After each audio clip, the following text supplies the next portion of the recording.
ఏ తెల్ల తెల్లని పాలధారలల్ల పల్లె తెల్లారుతుంటదిరా గుళ్ళోని గంటలు కాడెట్ల మెడలోన జంటగా మోగుతూ ఉంటాయిరా నాగలి భుజాన పెట్టుకుంటే దోస్తులు చెయ్యేసినట్టేరా కొట్టు గోదా పక్కన ఉంటే కొండంత బలగం ఉన్నట్టురా చల్లగాలి మోసుకొచ్చెరా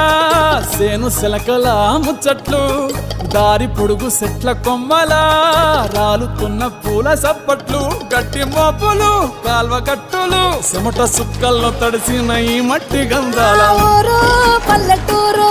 దీని తీరే అమ్మ తీరు రంగులోన దాసి పెట్టి కొడుకుకిచ్చే